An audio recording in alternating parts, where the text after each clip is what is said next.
September 1st, 1939. Liverpool Street Station, London.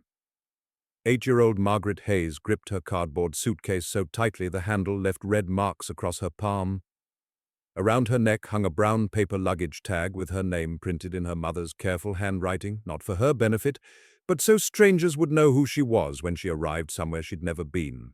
To live with people she'd never met. The war hadn't started yet, but childhood was already ending. Within 72 hours, 1.5 million British children would vanish from their homes in what officials called Operation Pied Piper, the largest mass movement of civilians in British history.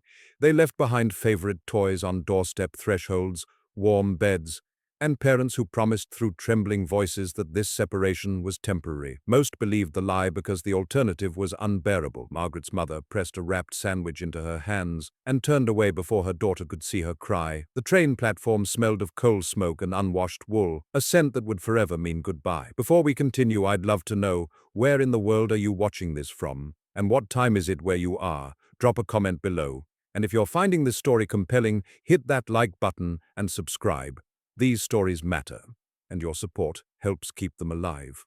Margaret's train pulled away at 9:43 that morning. By nightfall, Britain would be at war with Germany, and the island would begin its transformation into a fortress of shadows and shortages, where ordinary families would fight a battle without uniforms or weapons, a battle of endurance, ingenuity, and fear that would last 2,194 days. The home front wasn't a metaphor. It was a literal war zone where the line between soldier and civilian dissolved into shared sacrifice. What none of those children crammed into railway carriages understood, what their parents barely grasped, was that their removal from cities marked only the beginning of a systematic dismantling of normal life. The comfortable rhythms of peacetime Britain were about to shatter like plate glass under a bomb's percussion, replaced by something harder, colder, and infinitely stranger. 2 days after Margaret's departure, on September 3rd, the blackout began. At sunset that evening, London transformed. Every window had to be covered with heavy blackout curtains or cardboard slats. Street lamps stayed dark, traffic signals went black. The city that had blazed with electric light since the 19th century plunged into a darkness so complete that people collided on pavements, unable to see 1 foot in front of them. The blackout would continue for 2,174 consecutive nights, nearly 6 years of enforced darkness that killed more British civilians in traffic accidents during its first month than German bombs would claim in the same period. Air raid precautions, wardens patrolled streets with torches and whistles, their authoritative calls of "put that light out" becoming the soundtrack of evening life. A crack of light escaping from beneath a door could draw a fine or a visit from the police. In a nation that prided itself on privacy, the blackout made every household's compliance or defiance visible to neighbors. The darkness changed everything. Children learned to navigate by sound and memory. Adults developed a shuffling gait to avoid obstacles. The elderly simply stopped going out after dark, effectively placing themselves under house arrest. White paint appeared on lampposts and curbs, pale guideposts in an ocean of black. People walked into each other, into walls, into the Thames. The smell of the city changed too, less coal smoke visible, but still present in the throat, mingling with the damp smell of fog that could turn the blackout from difficult to deadly. Mary Watkins, a 17-year-old shopgirl from Stepney, wrote in her diary on September 10th, "Walked home from work tonight and couldn't see my own hands. A man bumped into me so hard we both fell. He apologized 3 times, though I couldn't see his face. It's like being blind, but everyone's blind together. Mother says we'll get used to it. I don't think I want to." Then came September 7th, 1940. The Blitz. 4:57 in the afternoon, 348 German bombers appeared over London's East End. The air raid sirens, that rising and falling wail that would become Britain's most recognizable sound, screamed across the city. For the next 57 consecutive nights, German aircraft would return, dropping high explosive bombs and incendiaries that turned London into an inferno. The mathematics of terror were simple. Each night brought between 200 and 400 bombers. Each bomber carried up to 4 tons of explosives. The city absorbed this violence and somehow continued functioning. Londoners endured not just the explosions, but the sensory assault that accompanied them. The smell of burning timber and tar, the acrid bite of brick dust in the throat, the crunch of shattered plate glass underfoot, and the constant soot dusting that settled like grey snow on staircases, windowsills, and sleeping children's faces. The texture of the Blitz was gritty, choking, and inescapable. Anderson shelters, corrugated steel, half-buried structures distributed to millions of British families from 1939 onward, became Britain's salvation and torment. Families crowded into these metal boxes, dug into their back gardens, sharing the space with spiders, rising groundwater, and their own fear. The shelters could withstand everything except a direct hit. Children learned to sleep on kitchen chairs when the shelter's metal felt too cold, or when the sound of rain drumming on corrugated steel made sleep impossible anyway. Inside an Anderson shelter, you couldn't see the bombs fall. You could only hear them, the distant drone of aircraft engines, the nearer whistle of a falling bomb, the pause where time stopped, and then the explosion, felt in the chest, the jaw, the bones. Then came the waiting to see if the next one would be closer. Some families sang to cover the noise. Others sat in silence, holding hands in the dark. Children asked questions their parents couldn't answer. Will our house still be there? Where will we go if it isn't? Why do they want to hurt us? But the Blitz was only one face of the home front's war. By January 1940, rationing transformed the simple act of buying food into a bureaucratic ritual. Meat, bacon, butter, sugar, each controlled by a ration book containing colored coupons that had to be surrendered at shops. Housewives became experts in point arithmetic, calculating how to feed families with shrinking allocations. A week's meat ration per person was often less than 1 pound. Sugar was measured in ounces. Butter became a memory, replaced by margarine that tasted like salted disappointment. The ration book was kept with birth certificates and marriage licenses, one of the family's most important documents. Lose it, and you faced hunger. Queues became Britain's new religion. Women stood in line for hours when rumors spread that a shop had received an unrationed item, onions, oranges, anything beyond the basics. The queue was also a social network where news traveled, gossip circulated, and the war's progress was debated by people who had no power over it, but who endured its consequences daily. What would you do if every meal required planning like a military operation, if feeding your children meant choosing between today's hunger and tomorrow's? The Anderson shelter waited in the garden. The ration book sat in the kitchen drawer. The blackout curtains hung ready at every window. And in the darkness, families wondered how long they could endure what was only beginning. The children evacuated on that first day of September were the lucky ones. They missed what was coming next. By spring 1941, British housewives had become mathematicians of scarcity. Every family meal was now an equation where the variables kept changing, and the answer was never quite enough. Mrs. Dorothy Chen stood in her Coventry kitchen on a Tuesday morning in March, her ration book open on the scarred wooden table beside her. 2 ounces of butter for the week, 4 ounces of bacon, 1 fresh egg per person if she was lucky, powdered egg if she wasn't. She had 3 growing children and a husband working 12-hour shifts at the aircraft factory. The arithmetic didn't work, it never worked. Yet, somehow, across Britain, millions of women performed this same impossible calculation and kept their families alive. The texture of wartime food was unmistakable. Grainy bread that never quite matched peacetime loaves, the sticky smear of condensed milk used sparingly on porridge, the metallic taste of tea, brewed from ersatz leaves that were more chicory than actual tea. Butter became margarine, coffee became roasted barley, meat became whatever the butcher had, which was often rabbit, offal, or nothing at all. Recipes transformed, cake recipes that once called for 6 eggs now called for 1 or none, substituting dried egg powder that produced something dense and yellow that children ate without complaint, because they'd never known anything better. The Ministry of Food published cookbooks with titles like Cooking in Wartime that taught housewives how to make mock cream from margarine and milk, how to stretch meat with breadcrumbs and imagination, how to make a week's rations last 8 days through sheer ingenuity. The sound of ration book exchanges became as ordinary as a kettle's whistle. Numbers crossed out in pencil, a clerk's rubber stamp thumping down, coins counted carefully because every penny now meant survival rather than comfort. But rationing told only half the story. In February 1942, the United States entered the war's domestic arithmetic. The Office of Price Administration began rigorously enforcing food and fuel rationing that turned American kitchen tables into bureaucratic workshops. Families clipped stamps for gasoline, sugar, coffee, meat, and shoes. Colored stamps organized by week and category, a baker's tray of rationed possibility that had to be managed like stock portfolios, red stamps for meat, blue stamps for processed foods. The complexity was maddening, the necessity absolute. American rationing was less severe than Britain's, but the psychological impact was profound in a nation that had never known such shortages. Sugar disappeared from store shelves, coffee became precious, gasoline rationing meant A, B, or C stickers on windshields. Your sticker determined how much you could drive, which meant it determined how much freedom you retained. The open American road, that symbol of limitless possibility, became a carefully rationed privilege. Streets grew quieter, families pooled trips, rode bicycles, or crowded onto trams and buses. In rural areas where fuel was scarce, horses returned to work they'd abandoned decades earlier. The sound of America changed. Less engine noise, more human voices, bicycle bells, and the clip-clop of hooves. Yet from this scarcity emerged small rebellions of self-sufficiency, victory gardens. By 1943, 20 million American households had planted vegetable gardens in backyards, schoolyards, vacant lots, and city rooftops. In Britain and Canada, the same transformation occurred.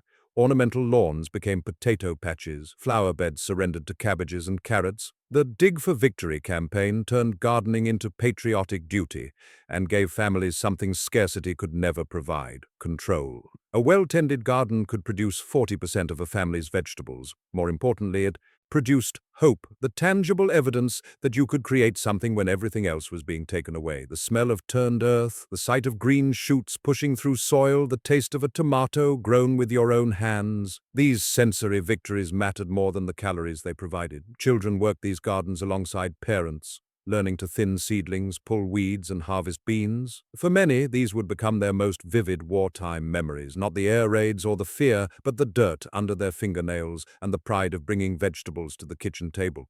The gardens grew in soil, enriched by another transformation: women's labor. Rosie the Riveter wasn't a person. She was 20 million people. Across Allied nations, women flooded into factories, shipyards, and munitions plants, filling jobs vacated by men who'd gone to fight. In Britain, women joined the Women's Land Army, trading city life for agricultural labor, driving tractors, harvesting crops, and replacing the farm workers who'd been conscripted. In American factories, women operated lathes, welded ship hulls, and riveted aircraft fuselages through long shifts that left their hands blistered and their bodies exhausted. At the Willow Run plant, outside Detroit, women assembled B-24 Liberator bombers on production lines that stretched for miles. The work was precise, demanding, and dangerous. Loose hair could catch in machinery, a moment's inattention could mean crushed fingers or worse.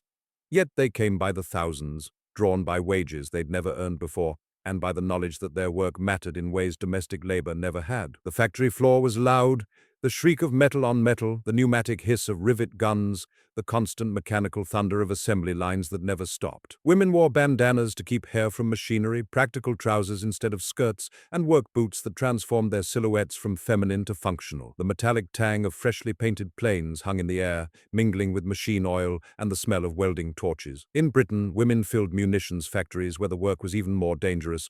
Explosives manufacturing demanded precision that left no room for error.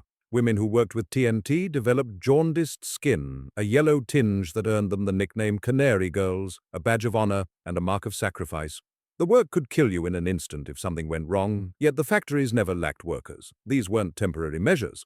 These were permanent transformations disguised as wartime necessity. But while Allied women gained unprecedented opportunities, the home front's reality varied dramatically by geography and circumstance. In occupied Europe, shortages became starvation. The Netherlands endured the Hunger Winter of 1944-45, when German forces blocked food supplies, and 18,000 civilians starved to death. People ate tulip bulbs, sugar beets, and anything else that might contain calories. They traded family silver for bread, shoes for potatoes, anything valuable for anything edible. Long queues formed outside shops that had nothing to sell. The texture of occupation was cold, constant hunger that gnawed at thought and dignity. In occupied Warsaw, clandestine education sessions kept culture alive despite curfews and death as punishment. People read banned books by candlelight, whispered poetry in basements, and maintained humanity through small acts of defiance that could cost their lives.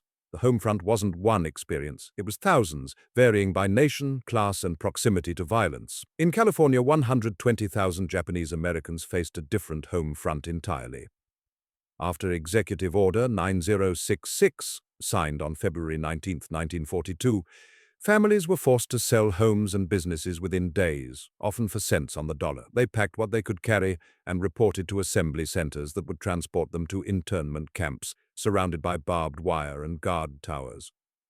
These weren't prisoners of war, they were American citizens whose crime was ancestry. The camps offered thin mattresses, shared latrines, and the bitter knowledge that their own government considered them enemies. Families lived in single rooms separated by thin walls that provided no privacy.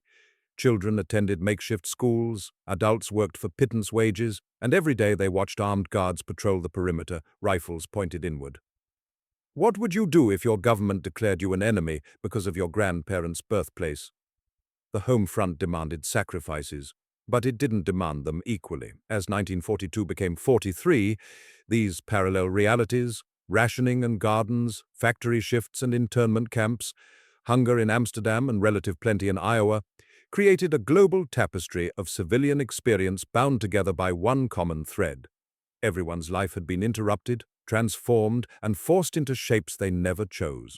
The war wasn't somewhere else anymore. It was in every kitchen, every garden, every factory floor, and every darkened street. The siren started at 23 minutes past 8, that rising and falling wail cut through dinner conversations, radio programs, and the pretense that tonight might be different. Across London's East End on the night of October 10, 1940, families abandoned half-eaten meals and grabbed what they'd learned to keep ready: torch, blanket, thermos, identification papers, and the gas masks in their brown cardboard boxes that hung on every hallway hook. The sprint to the Anderson shelter took 45 seconds if you didn't panic. The Fitzgerald family, mother, father, 3 children aged 4 to 11, made it in 38. They'd practiced. The shelter waited at the back of their narrow garden, a corrugated steel tomb half buried in earth.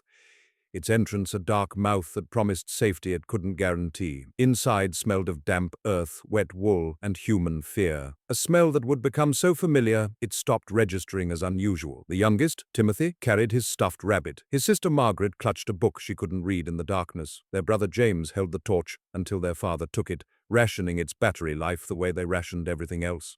Mrs. Fitzgerald had grabbed the biscuit tin, not because they'd be hungry during the raid, but because having something to offer the children made her feel less helpless. Then came the waiting. The drone of aircraft engines grew louder, a mechanical thunder that seemed to come from everywhere and nowhere. Searchlights sliced through the blackout sky, pale fingers reaching for bombers they rarely caught. The staccato bark of anti-aircraft guns punctuated the engine noise, a sound felt in the chest as much as heard, a percussion that rattled teeth and bones. Then the whistle. Every bomb made a sound as it fell, a descending shriek that compressed time into a single desperate prayer. Not us! Not here! Please, not us! The pause between whistle and impact lasted forever, and no time at all. In that silence, parents gripped children's hands and tried not to imagine their house collapsing, their neighbors dying, their world ending. The explosion came as pressure and sound simultaneously, a physical force that pushed against eardrums and rib cages, that made the shelter's metal walls shudder, that sent loose dirt raining from the ceiling onto their heads. The children screamed. Mrs. Fitzgerald sang, "Pack up your troubles," in a trembling voice, trying to drown out the next whistle, the next impact, the next moment of wondering if this was the one. This went on for hours. Some families sang, others sat in silence. Children asked questions their parents couldn't answer. Why do they want to hurt us?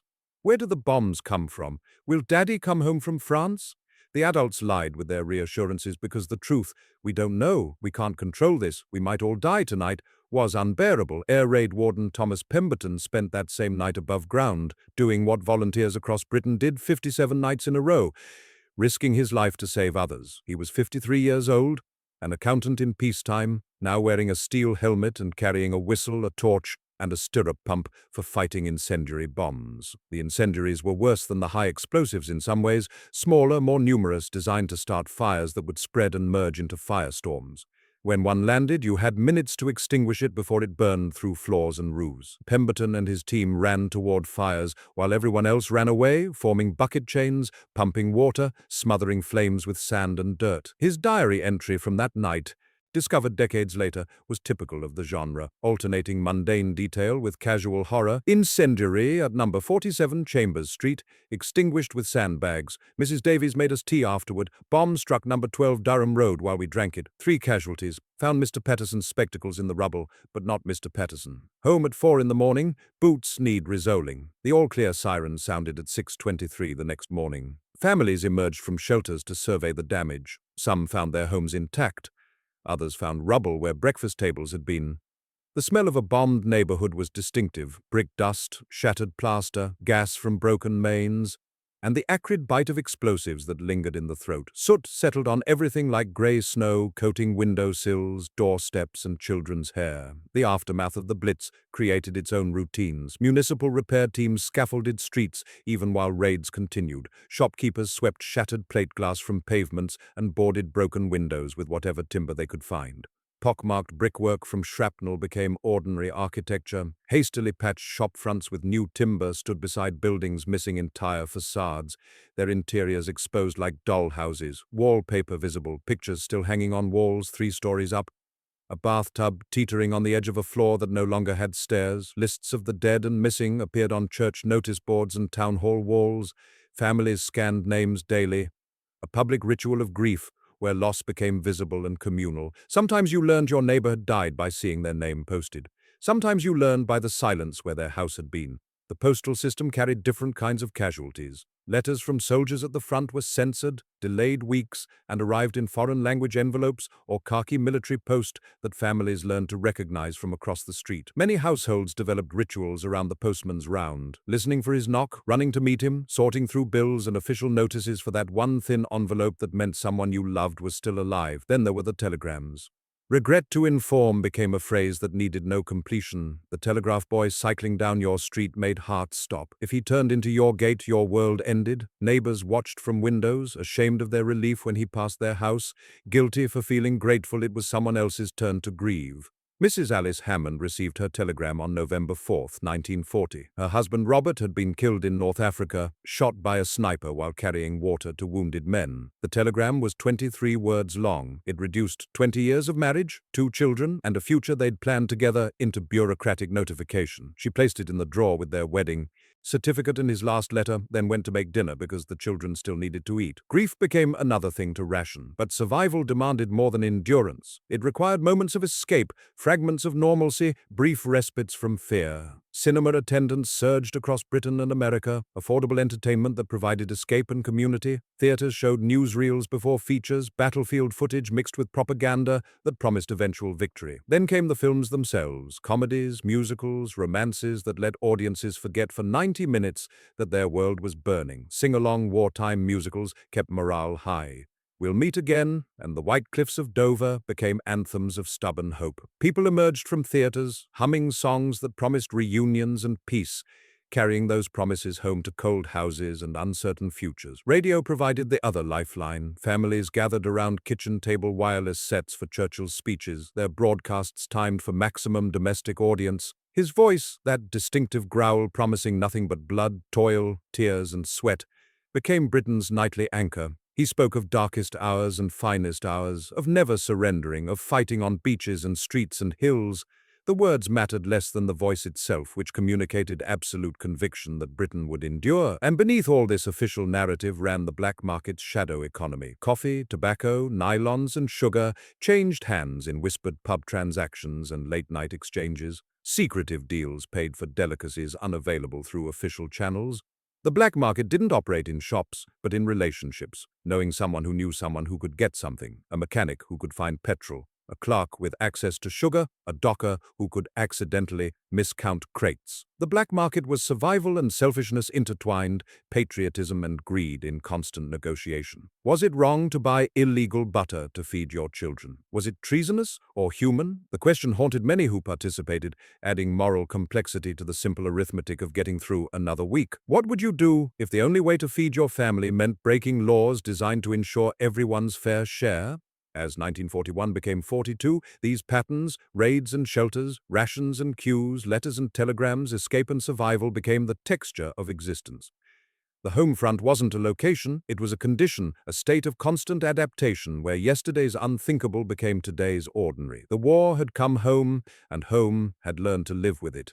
But the worst shortages were yet to arrive. By winter 1942, Britain was running out of everything except determination. The coal ration that was supposed to last a week lasted 4 days if you were careful, 2 if you weren't.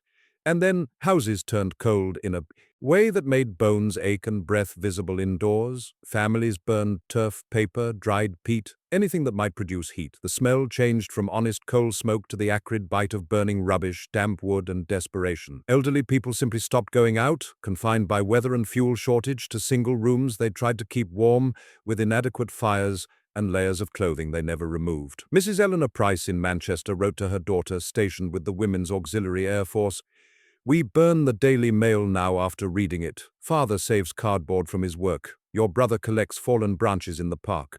We look like scavengers, darling, and I suppose that's what we've become. But we're warm enough mostly, don't worry about us." The lie in that last sentence was the most common phrase on the home front.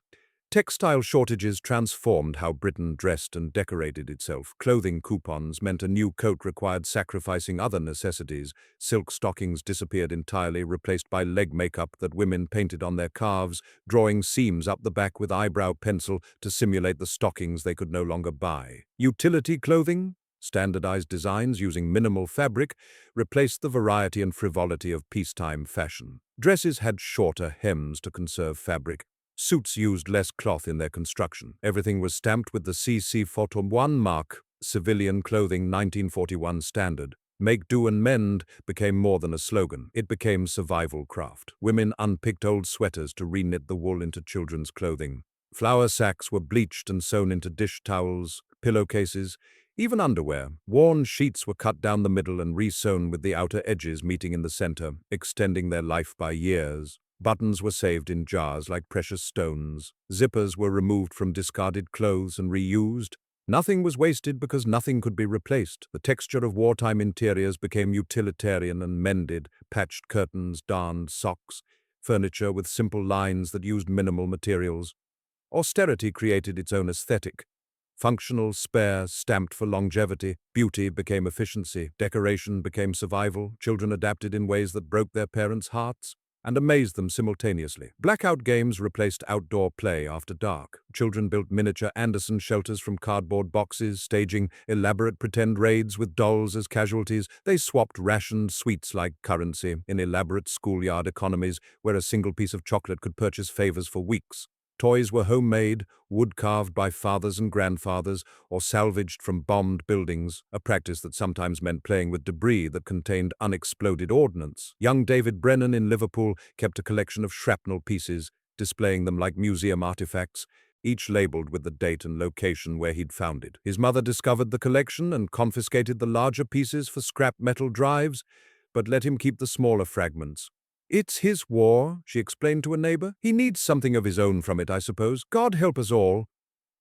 The sound of children's gas masks being adjusted, rubber straps pulled tight, the hiss of inhaled breath through filters, remained a quotidian reminder that chemical warfare, though feared, had become normalized. Schools conducted regular gas mask drills alongside arithmetic and reading lessons. Identity tags worn around children's necks clinked against desks during lessons, small metal reminders that they might need to be identified if buildings collapsed on them. Urban schools adapted to wartime reality. Classrooms were converted to air raid precaution centers. Lessons were interrupted by sirens and resumed in shelters. Teachers conducted geography lessons using maps of battlefronts, making education and war inseparable. Children learned to read using primers that featured bombers and soldiers. Mathematics word problems involved calculating rations and measuring blast radiuses. Education and survival had merged completely. Yet somehow, impossibly, life continued. The Women's Voluntary Services organized mobile canteens that served soup and tea to air raid victims, becoming the visual embodiment of British resilience.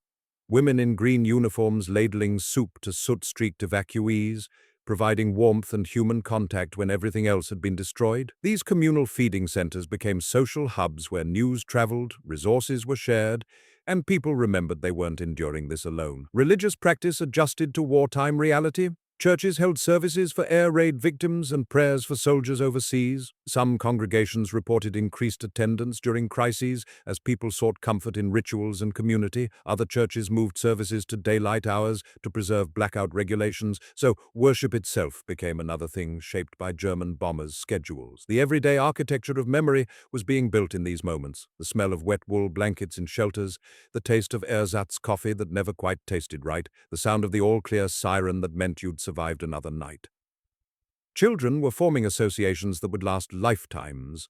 Danger signaled by sirens, safety measured in darkness, love expressed through shared rations. Housing shortages intensified as servicemen's families waited months for permanent lodging. Bomb-damaged homes left thousands temporarily homeless. Local councils requisitioned empty country houses and converted schools into dormitories. Families crowded with relatives, multiple generations sharing single rooms, privacy becoming another casualty of war. The intimacy was paradoxical. Cramped conditions produced both tighter bonds and resentment, new solidarities and old tensions magnified by proximity. In Germany and occupied cities, parallel experiences unfolded in basement shelters that became underground communities. Neighbors who'd barely spoken before the war now shared cigarettes, stories, and the smell of wet wool, canned food, and human breath in confined spaces. The long rumble of anti-aircraft guns and the thud of bombs created an ambient soundtrack that people learned to sleep through or flinch at. Your body never fully relaxed, always waiting for the next impact. By 1944, the home front had developed its own culture, rituals, and social fabric. Victory Loan drives featured parades where children waved flags, and adults purchased war bonds with money they couldn't spare. Dig for Victory days brought communities together in communal gardens. Queuing for blue value stamps and colored ration coupons became civic rituals that knitted communities into a war-focused socio-economic fabric. These routines gave structure to chaos, purpose to sacrifice. Propaganda posters were omnipresent on bus shelters, shop windows, and factory walls. "Is your journey really necessary?" questioned every train trip. Careless talk costs lives, turned gossip into treason. "Keep calm and carry on," promised stoicism as patriotic duty. The posters worked not because they were clever, but because they articulated what people were already doing: enduring, adapting, surviving. When Allied forces landed in Normandy on June 6, 1944, the home front received the news with cautious hope rather than celebration. Too many years, too many losses, too much grief accumulated to allow premature optimism. But the direction had changed. The endless night was beginning to show cracks of dawn. Victory in Europe came on May 8, 1945. Street parties erupted across Britain, bunting made from scraps, tables dragged outside, precious hoarded food shared in communal feasts.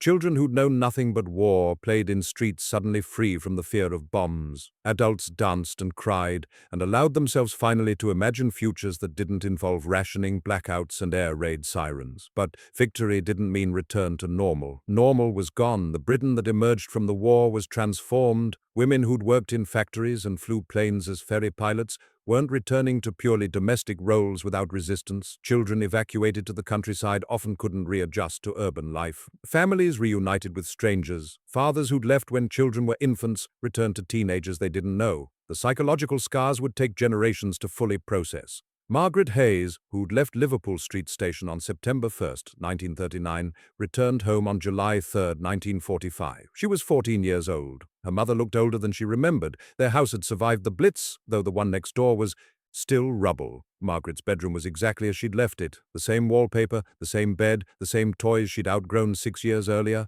Nothing had changed. Everything had changed. The home front experience was ultimately a story of ordinary people doing extraordinary things without recognition or rest. They endured not for glory, but because endurance was the only option. They rationed, queued, worked, sacrificed, adapted, and survived. They learned to live with fear as a constant companion, with loss as a regular occurrence, with hope as a discipline rather than a feeling. The mathematics of the home front were written not in casualty figures, but in accumulated acts of courage.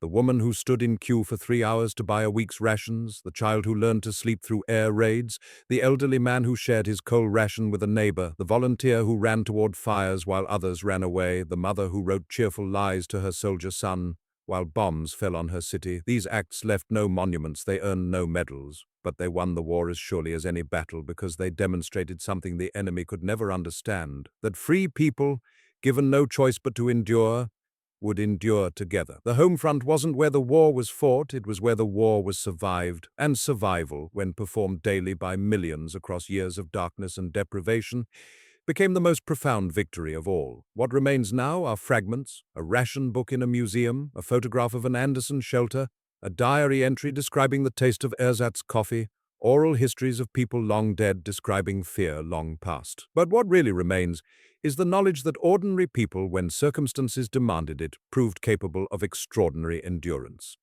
They kept the lights out and the nation alive. And when the lights finally came back on, they had changed what Britain meant and what its people knew themselves capable of surviving.